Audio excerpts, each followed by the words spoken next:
आइए दोस्तों, आज हम आपको एक शातिर और समझदार किसान की कहानी सुनाते हैं।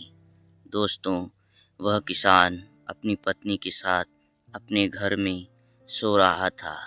इतने में रात को उसके घर में चोर घुस आए।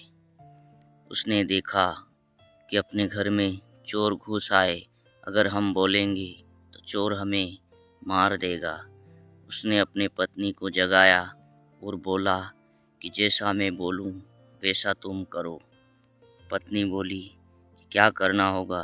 पत्नी को कहा कि तुम मुझसे पूछो कि अपने पहला बच्चा होगा उसका क्या नाम रखेंगे, फिर दूसरे बच्चे के बारे में पूछना, फिर तीसरे बच्चे के बारे में पूछना, और फिर पूछना कि बच्चे दूर होंगे तो हम कैसे बुलाएंगे। पत्नी समझ गई। पत्नी ने फिर दोनों बातें करने लगे। चोर समझे कि ये दोनों आपस में अपने ही घर की बातें कर रहे हैं, हमें क्या लेना, हमें तो चोरी करना है, करो। चोर उनकी चाल को समझे नहीं और पत्नी बोली कि स्वामी, यदि हमारे पहला बच्चा होगा तो हम उसका क्या नाम रखेंगे। पति बोला पहले बच्चा तो होने दो। वह बोली भगवान ने चाहा तो अवश्य होगा, आप पहले नाम तो रखने का निश्चय कर लीजिए।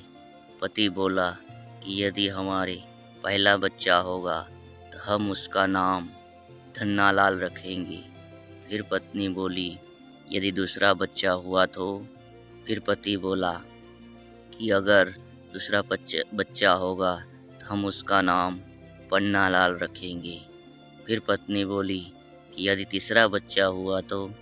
फिर उसने गुस्से में कहा हम उसका नाम चोर रखेंगे।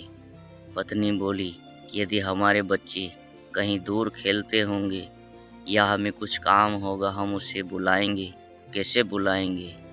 पति बोला मैं ज़ोर से चिल्लाऊंगा, और वो ज़ोर से चिल्लाने लगा कि धन्या पन्या चोर, धन्या पन्या चोर, धन्या पन्या चोर, मैं ऐसे चिल्लाऊंगा। तो उसके किसान के एक और धन्नालाल जी और दूसरी ओर पन्नालाल जी पड़ोसी थे। दोनों की नींद खुल गई और दोनों लठ लेकर आए और उनको देखकर चोर उनके घर से भाग गए। तो दोस्तों, इस कहानी से हमें यह सीखने को मिलता है कि बुरे वक्त में या मुसीबत के समय विवेक से काम लेना और बुद्धि से काम लेना ही हमारे लिए लाभदायक होता है। यदि वह किसान चोरों का सामना करता या कुछ बोलता तो चोर उसे मार देते, लेकिन उसने एक ऐसी युक्ति लगाई कि अपने अड़ोस पड़ोस में धन्नालाल पन्नालाल नाम के दो पड़ोसी रहते थे। उसने अपने पत्नी को समझा बुझाकर यह कहानी बनाई और चोर को घर से भगा दिया। तो दोस्तों, कहानी कैसी लगी?